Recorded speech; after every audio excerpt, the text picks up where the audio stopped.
So we found this little guy halfway to heaven in the barn and we brought him back.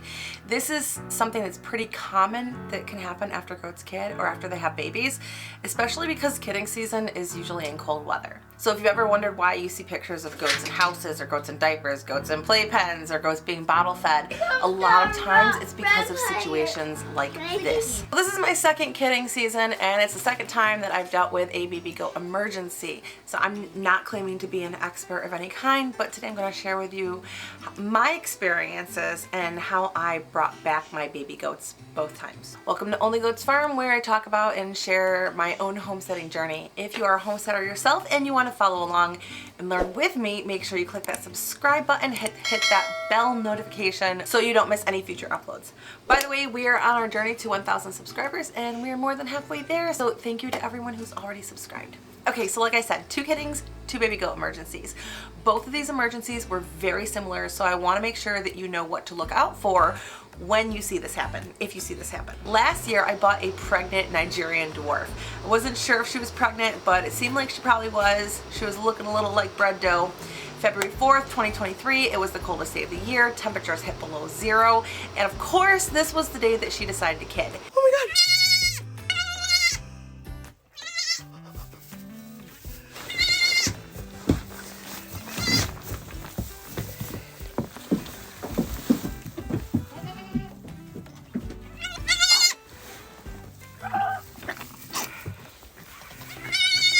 Get her, Mama.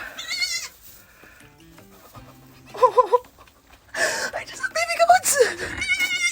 I just so happened to be out in the barn late at night because I wanted to make sure everybody had water that wasn't frozen, and suddenly I heard baby goats crying. So I was pretty surprised because I wasn't even sure that she was pregnant, and I definitely didn't have any baby goats before then. So I went out there, Mom had her buckling, she was taking care of him, but the doling she was still in the sack and Mom was ignoring her. So I helped by taking her out. She had icicles forming on her belly. So it's really important for babies to get colostrum as soon as possible for their growth and survival, but goats cannot eat if they're too cold. All of that energy is going to try to keep them alive in the cold weather, so they're not going to be able to digest the milk until you warm their body up. An easy way to check if you don't have a thermometer is put your finger in their mouth. If it feels cold, you need to warm them up. I didn't even need to take a temperature to be able to tell that Toasty needed to be warmed up because she literally had icicles on her belly. So then something really similar happened when this little guy was born, and we ended up bringing him into the house too, much to my boyfriend's dismay, I might add. This time the mom took care of both babies just fine. She had 2 healthy Nigerian Dwarf mini lamancha babies. She was taking care of them, loving them, doing all the things that she needed to do. So they were born at 1:30 p.m. on Saturday. Sunday morning they were gaining weight, so it was obvious that Mama was giving them food. And then Sunday night I went to check on them and her one baby didn't look so good. He was like laying there on his side with his tongue sticking out of the side of his mouth. I picked him up and he could stand okay, but he wasn't able to drink anything from Mom. I put my finger in his mouth and it was cold. So I brought him in the house and his temperature was 90 degrees. It needs to be like 100 to 103 degrees. He was hypothermic and he was dying. So a lot of people are going to tell you to put the kid in a plastic bag and get them in warm water in the bathtub, but I didn't do this either time I had hypothermic goats. I don't know why, but I'm not fully comfortable doing that. So this is what I do. First, you need to get that body temperature up. So for Ferdinand, the second goat, I snuggled him between 2 heating pads and then watched as his temperature rise. It needed a little bit more push, so I also used a blow dryer on the low setting.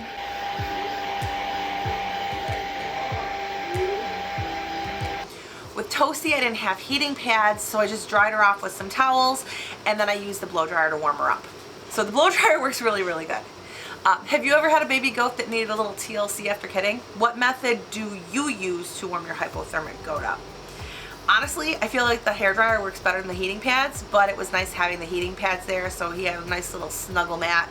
I have my friend Catherine to thank for that one, so thank you, Catherine. Once they're warmed up to 100 degrees, then you can feed them. You'll take their temperature rectally. I have a thermometer that I just have reserved for my animals. And then when it's time to go on to feed them, all you have to do is use a syringe to put milk in their mouth, and then you can move on to bottles.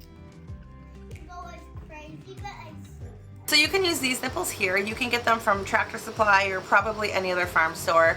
They screw on to an empty pop bottle. And I will put the link in the description box if you want them. But honestly, baby bottles from the dollar store just work fine. If they haven't gotten colostrum, you need to make sure that they're eating colostrum. And then after that, you can move them on to milk replacer, or cow milk works just as good. Just make sure that it is whole milk. So chances are, at least in my limited experience, once you take the babies away from mom and you feed the milk that isn't from her, she's probably not going to take that baby back, and that means you've got a bottle baby. He's not really a fan of having farm animals in the house, but they're little babies. They need to eat and they need to be loved. So for my first house goat, we had her in diapers and onesies. This time around, we just put him in a playpen. But I would take him out to the barn to spend time with his brother during the day as well. Mom she isn't accepting him as her own kid now, and he's on a bottle.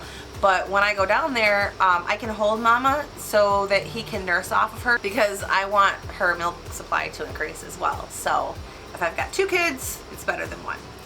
On the milk supply topic, when she first kidded, her udder looked like this. I was so bummed because I was like, okay, she comes from good registered milk lines, and I thought that I was going to have a doe that wasn't going to give me any milk. I know since she's a first freshener that I can't expect those like nice good udders that you see on show goats. Those are from experienced goat mamas. So I helped her out as good as I can with some good grains, some pelleted alfalfa, good hay, and beer. So on Saturday, about 8 hours of kidding, she looked like this. Not very exciting. And then on Wednesday, she looked like this. So there was a huge difference there. And if you have any other tricks to encouraging milk in a new mom, let me know. She's doing great, but I'm all for suggestions. So if you love baby goats as much as I do, hit that like button. What are you doing? What are you doing, crazy cat? Right now, Ferdinand's doing awesome. And if you want to see Toasty's birth, check out this video over here.